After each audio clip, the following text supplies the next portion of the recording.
नमस्कार, आप देख रहे हैं सी न्यूज भारत और मैं हूं आपके साथ आकांक्षा यादव। वक्त हो चुका है न्यूज बुलेटिन का और आज इस बुलेटिन में बात होगी दामोह की, जहां बक्सर वाहा में नियमों की धज्जियां उड़ाकर संचालित किया जा रहा है क्रेशर प्लांट।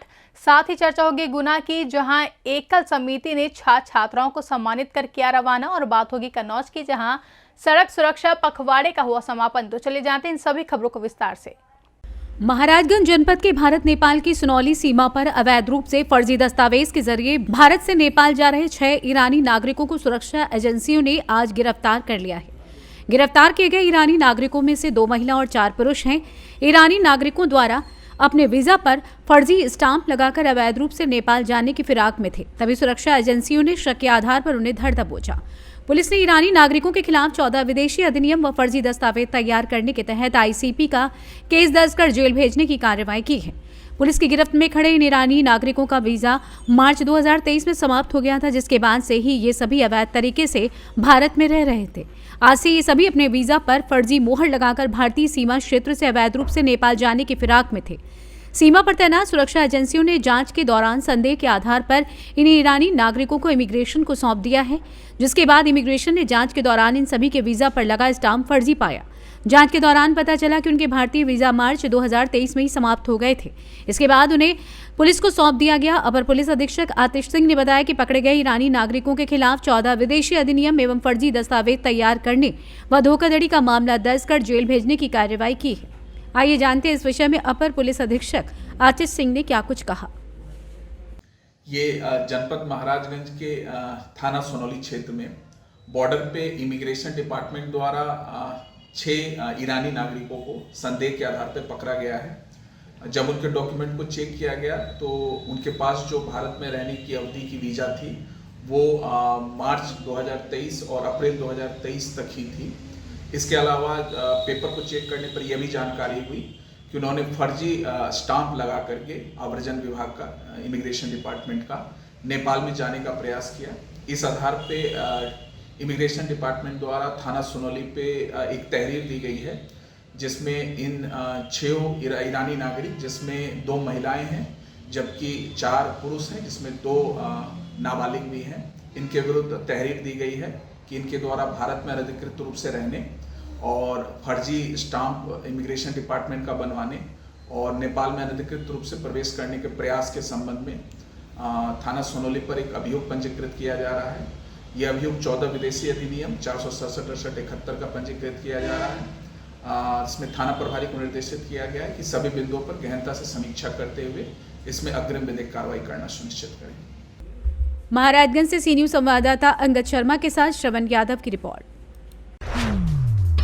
खबर दमोह से, जहां बक्सवाहा ब्लॉक के अंतर्गत देवपुर में नियमों की धज्जियां उड़ाकर बजरंग स्टोन क्रेशर संचालित किया जा रहा है। वहीं क्रेशर संचालक की मनमानियां इस हद तक बढ़ी हुई है कि प्लांट क्षेत्र को कवर तक नहीं किया गया है। क्रेशर प्लांट संचालन के लिए सरकार के निर्धारित नियमों का पालन किए जाने की लिखित कार्यवाही की जाती है, तब जाकर संबंधित विभागों से एनओसी प्राप्त होती है। लेकिन प्रदूषण अन्य विभाग के नियमों को ताक पर रखकर प्लांट को लगातार चलाया जा रहा है। प्लांट में ना तो बाउंड्री वॉल बनाई गई है और ना ही पौधे लगाए गए हैं, जिस कारण प्लांट से निकलने वाली धूल से ग्रामीणों का जीना दुश्वार हो गया है। क्रेशर पर डामर बनाने का प्लांट भी लगाया गया है, जिससे निकली जहरीली गैस ग्रामीणों को गंभीर बीमारी को जन्म देने का काम कर रही है। वहीं देवपुर ग्राम के मुकेश लोधी, देवेंद्र लोधी, बालचंद ने बताया कि क्रेशर से निकलने वाले प्रदूषण से ग्रामवासियों का जीना दुर्लभ हो गया है। हमारी फसलें खराब हो रही हैं, प्रदूषण से बीमारी फैलने का डर है, सड़क दुर्घटनाएं हो रही हैं, लेकिन हमारी सुनने वाला कोई नहीं। जब भी क्रेशर संचालकों से हम बात कहते हैं तो उनके द्वारा हमें धमकी दी जाती है। और वहीं इस मामले में तहसीलदार भरत पांडे का कहना है कि क्रेशर के दस्तावेज बुलाकर जांच की जाएगी, गड़बड़ी पाए जाने पर कड़ी कार्रवाई करेंगे। और क्या क्या नुकसान होता है क्रेशर चलने से? वो नुकसान ये होता है, जो डामर प्लांट चालू रहता है इसका इतना धुआं फैलता है कि वो वाहन भी निकलते हैं तो उनका एक्सीडेंट हो जाता है। अभी 1 साल पहले मनुआ का एक चौधरी समाज का एक्सीडेंट हुआ था, वो डायरेक्ट ही ख़त्म हो गया था और इन लोगों ने उसको छुपा छुपू के गायब करवा दिया।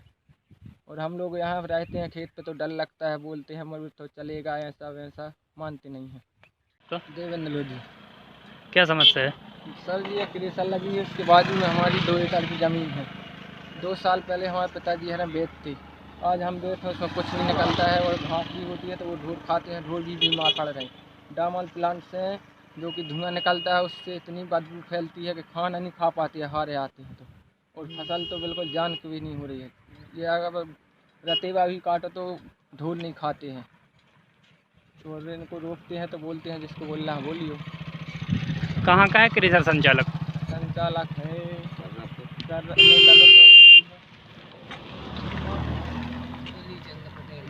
दुलीचंद पटेल की है, कहाँ की है? ये कर्रापुर की। क्या नाम है दादा? बालचंद कहाँ के निवासी हो? देपर। क्या समस्या है? देखो सब डस्ट फैल रही है, जो धुआं फैल रहा है को सांस की बीमारी पड़ गई। काय से फैल रही है डस्ट? ये नहीं जो लगा जाता क्रेशर प्लांट लगा है? हाँ प्लांट। तुम्हारे घर से कितनी दूरी पर है प्लांट? कितनी दूरी पर है प्लांट तुम्हारे घर से? 100 मीटर। शासन की गाइडलाइन है कि 1 किलोमीटर के क्षेत्र में कोई भी क्रेशर या प्लांट नहीं होना चाहिए आबादी वाली। आप क्या कहना चाहते हैं शासन से? बंद करवा दे धुआं मुआं सब। और क्या क्या नुकसान होता है क्रेशर से? देखो फसल नुकसान हो रही जगह रात बाई से कुछ नहीं फरी मारी कछु। दमोह से सी न्यूज संवाददाता संतोष मोदी की रिपोर्ट। खबर गुना से, जहां एकल अभियान द्वारा खेल को बढ़ावा देते हुए ग्रामीण अंचल के जनजाति समाज के बच्चों को गत माह डॉक्टर श्यामा प्रसाद मुखर्जी खेल में एकल अभियान गुना अंचल के विभिन्न ग्राम एवं 14 संच केंद्रों से आए लगभग 600 से अधिक छात्र छात्राओं ने प्रतियोगिता में हिस्सा लेकर 32 से अधिक संभागीय स्तरीय टीम में चयनित हुए। ये सभी खिलाड़ी 31 दिसंबर को इंदौर में होने जा रही संभाग स्तरीय प्रतियोगिता में हिस्सा लेकर गुनांचल की ओर से खेलकर, जिनको आज भाग ग्राम स्वराज मंच योजना प्रमुख विनोद कुमार, महिला भाग अध्यक्षता आशा रघुवंशी, भाग शिक्षा प्रभारी विकास जैन नखराली, एकल अध्यक्ष मदन सोनी, सचिव घनश्याम रघुवंशी, महिला समिति सचिव अनसुईया रघुवंशी, भाग प्रशिक्षण प्रमुख नारायण सिंह ठाकुर, भाग कार्यालय प्रमुख पप्पू सिंह, अंचल अभियान प्रमुख नारायण सिंह मीणा, अंचल ग्राम स्वराज मंच योजना प्रमुख पप्पू सिंह नायक ने सभी छात्र छात्राओं के उज्जवल भविष्य की कामना करते हुए गुना रेलवे स्टेशन से रवाना किया। भाग शिक्षा प्रमुख विकास जैन ने कहा कि सभी चयनित छात्र संभाग टीम में प्रतिभागिता करते हुए कबड्डी, दौड़, लंबी कूद, ऊंची कूद, कुश्ती आदि खेलों में खेलकर चयनित हुए। छात्र नागपुर में होने वाली राष्ट्रीय खेल प्रतियोगिता में खेलने जाएंगे। गुना से सी न्यूज संवाददाता सुनील शर्मा की रिपोर्ट। उत्तर प्रदेश के जनपद हापुड़ में दिल्ली रोड स्थित समाजवादी पार्टी प्रदेश सचिव शालू जौहरी के कैंप कार्यालय पर पूर्व जिला अध्यक्ष देवेंद्र जाखड़ का जन्मदिन बड़े ही धूमधाम के साथ मनाया गया। आपको बता दें कि पूर्व जिला अध्यक्ष देवेंद्र जाखड़ का जन्मदिन सभी समाजवादी पार्टी के कार्यकर्ताओं ने बड़े हर्षोल्लास के साथ मनाया। वहीं सभी कार्यकर्ताओं ने पूर्व जिला अध्यक्ष के जन्मदिन पर अपने अपने विचार रखे और दीर्घायु की कामना की। पूर्व जिला अध्यक्ष देवेंद्र जाखड़ ने सभी कार्यकर्ताओं का धन्यवाद किया। वहीं कार्यकर्ताओं ने जन्मदिन को बड़े धूमधाम व हर्षोल्लास के साथ मनाया गया। आइए जानते हैं इस विषय में पूर्व जिला उपाध्यक्ष और जिला महासचिव बिलाल एडवोकेट का क्या कुछ कहना है। आज समाजवादी पार्टी हापुड़ के पूर्व जिला अध्यक्ष, पार्टी के जुझारू कार्यकर्ता जनाब देवेंद्र जाखड़ जी का जन्मदिन है। इस शुभ अवसर पर हम सभी लोग समाजवादी यहाँ इकट्ठे हुए हैं और सभी की कामना ये है कि ईश्वर दीर्घायु स्वस्थ जीवन हमारे देवेंद्र जाखड़ जी को प्रदान करे और हर्ष और उल्लास के साथ ये जन्मदिन आज यहाँ इनके कैंप कार्यालय बनाया गया है, जिसके लिए हम बहुत बहुत शुभकामनाएं देवेंद्र जाखड़ जी को सभी समाजवादी पार्टी की तरफ से। जिला महासचिव समाजवादी पार्टी हापुड़ होने के नाते मैं पुनः उनके कामना करता हूं कि ईश्वर उनको दीर्घायु प्रदान। आज पार्टी के कैंप कार्यालय पे समाजवादी पार्टी के पूर्व जिले के अध्यक्ष श्री देवेंद्र जाखड़ जी का जन्मदिन बड़े ही धूमधाम से मनाया गया है।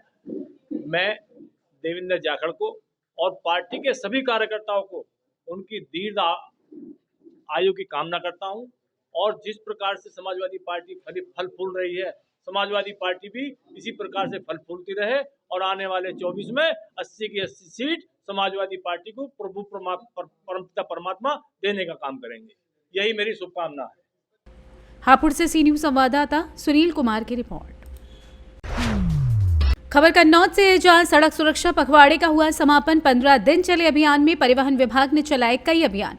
वाहन चेकिंग कर कंडम वाहन किए सीज। आपात स्थिति से निपटने की चालकों को दी गई ट्रेनिंग। एआरटीओ इज्जत तिवारी बोली, अंतिम दिन वितरित किए जाएंगे हेलमेट। बाइक चालकों में जागरूकता के लिए हेलमेट वितरण। एआरटीओ ने आमजन से सड़क सुरक्षा नियमों के तहत वाहन चलाने की अपील भी की। कार्यालय में पत्रकारों से एआरटीओ ने की बात। आइए जानते हैं इस विषय में एआरटीओ इज्जत तिवारी ने क्या कुछ बताया। सड़क सुरक्षा पखवाड़ा का आयोजन उत्तर प्रदेश शासन के आदेशानुक्रम में 15 दिसंबर से 31 दिसंबर तक करा जाना था। तो कल भी उसका समापन समारोह होगा और आज भी एक समापन समारोह के तौर पर हम अभी गांधी चौराहा पर हेलमेट वितरण का कार्यक्रम भी कराएंगे। हमने अपने कार्यालय में भी बस और ऑटो यूनियन और ट्रक यूनियन के बहुत सारे अधिकारियों को बुलाकर एक गोष्ठी करवाई थी।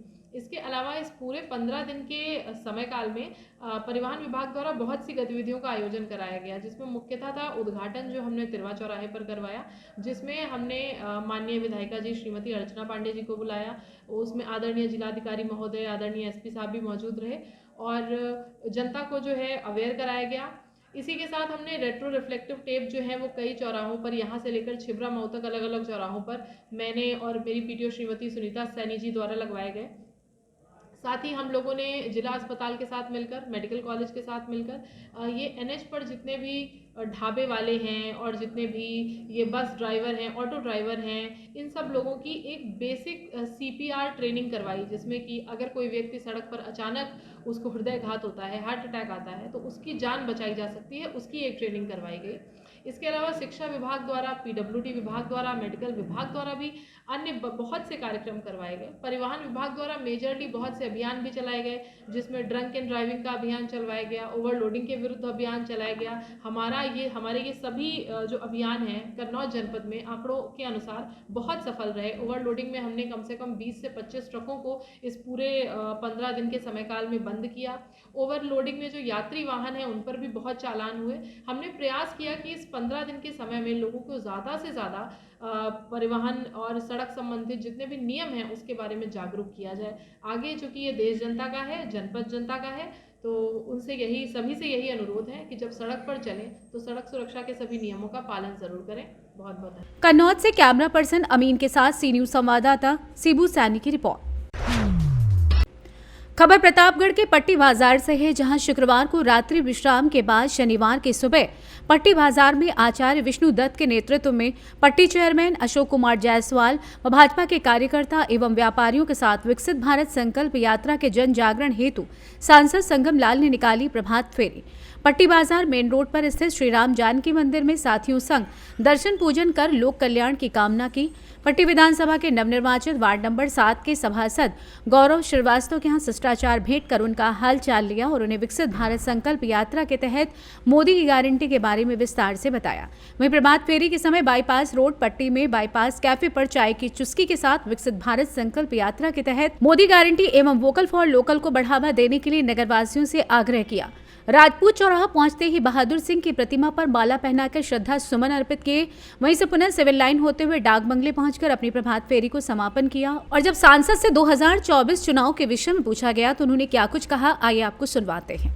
वो यहाँ पर आकर देखिए, अपनों से मिलकर बहुत खुशी हुई और अपनों के बीच में इतना समय गुजारना ये बहुत अच्छा महसूस हुआ। लोगों में इतना ज़्यादा उत्साह था कि जो लोग सो रहे थे उनको लगा कि आज नगर पंचायत में क्या हो रहा है, जय श्री राम के नारे, कहाँ से साधु संत महात्मा लोग सुबह सुबह आ गए हैं। तो ऐसा एक वातावरण जिस तरीके से 5 किलोमीटर पूरे नगर पंचायत में हमारे व्यापारी और नगर पंचायत की देवतुल्य जनता और हमारे माननीय चेयरमैन हमारे विष्णु दत्त जी, आचार्य जी, सारे लोग साथ में एक अच्छा उमंग और अच्छे भाव के साथ और जय श्री राम के नारा के साथ लोगों में उत्साहवर्धन किए हैं। ये अपने आप में एक बहुत ही सुंदर वातावरण था। जैसा कि ना होने की बात कही जा रही है, इस पर आप क्या कहना चाहेंगे? देखिए, वो ना राम के कभी थे और ना राम के बारे में कभी वो सोच सकते हैं। अगर वो चाहते तो राम मंदिर 50 साल पहले भी बन गई होती। वो तो कहते थे कि राम एक काल्पनिक है जी, ठीक है। तो तो उनके भाव और उनके विचार न तो सनातन धर्म की तरफ है, न तो संस्कृति की तरफ है। उनका तो भाव निरंतर एक राजनीति और तुष्टीकरण की राजनीति। वो जो जनेऊ भी जब चुनाव आता है तो जनेऊ पहन लेते हैं, चुनाव आएगा तो अयोध्या से उसकी शुभारंभ करेंगे। तो उनके हर विचारों में सिर्फ तुष्टीकरण है। मुस्लिम पक्षकार जो थे बाबरी मस्जिद के, उन लोगों का भी यह कहना है कि वह भी निमंत्रण मिलता है फिर भी नहीं शामिल होंगे। देखिए, ऐसा है कि 500 साल पहले मुगलों ने आक्रमण किया, खंडित किया, हमारी मंदिरों पे मस्जिद का गुम्बज बना दिया। चाहे आप राम मंदिर अयोध्या हो, जब मुगल ताकत में थे तो हमारे धर्म को खंडित करके उस पे मंदिर की जगह मस्जिद। पट्टी प्रतापगढ़ से सी न्यूज संवाददाता शिव कुमार सोनी की रिपोर्ट। उत्तर प्रदेश के हापुड़ जनपद में हापुड़ में वन विभाग को मिली बड़ी सफलता। वन विभाग की टीम ने तेंदुए को पकड़ा। सूचना के बाद पहुंची थी वन विभाग की टीम। तेंदुए को किया गया बेहोश। कपूरपुर क्षेत्र के पारपा का मामला बताया जा रहा है। हापुड़ से सी न्यूज संवाददाता सचिन की रिपोर्ट। खबर कैमूर से, जहां सरैया पहाड़ी के नीचे आलू व गन्ने के खेत से ड्रोन कैमरे द्वारा जांच के दौरान 5000 लीटर व अर्धनिर्मित महुआ शराब बरामद की गई है, जिसे विनिष्टीकरण किया गया है। ड्रोन प्रभारी राकेश कुमार ने बताया कि मद्य निषेध अधीक्षक राकेश कुमार के निर्देश पर विनिष्टीकरण किया गया, जहां इसकी निगरानी ड्रोन कैमरे से की गई है। उन्होंने बताया कि गुप्त सूचना के आधार पर छापेमारी की गई थी, जहां मौके से 5000 लीटर सड़ा गला अर्धनिर्मित महुआ शराब बरामद कर विनिष्टीकरण किया गया है। इस मामले में उत्पाद विभाग द्वारा आगे भी जांच की जा रही है। कैमूर से सी न्यूज संवाददाता ओम प्रकाश तिवारी की रिपोर्ट। रायबरेली में देर रात भीषण सड़क हादसा हुआ है। आवारा जानवरों को बचाने के चक्कर में पुलिस की गाड़ी पेड़ से टकरा गई, जिसमें 4 पुलिसकर्मी गंभीर रूप से घायल हो गए हैं। सभी घायल पुलिसकर्मियों को इलाज के लिए जिला अस्पताल में भर्ती कराया गया है। पूरा मामला भदोकर थाना क्षेत्र के दूलागंज गांव के पास का है, जहां देर रात सलून कोतवाली की पुलिस रात्रि गश्त के दौरान आवारा जानवरों को बचाने के चक्कर में पेड़ से टकरा गई। इसमें थाने में तैनात 4 पुलिसकर्मी सुनील कुमार पांडे उम्र लगभग 30 वर्ष, उपेंद्र यादव उम्र 26 वर्ष, मुनेन्द्र सिंह उम्र 30 वर्ष, शिवाजी चौहान उम्र 28 वर्ष गंभीर रूप से घायल हो गए। सभी घायलों को इलाज के लिए नजदीकी स्वास्थ्य केंद्र ले जाया गया, जहां सभी की हालत गंभीर होने पर उन्हें जिला अस्पताल रायबरेली के लिए रेफर कर दिया गया है, जहां 2 पुलिसकर्मियों की हालत गंभीर बताई जा रही है।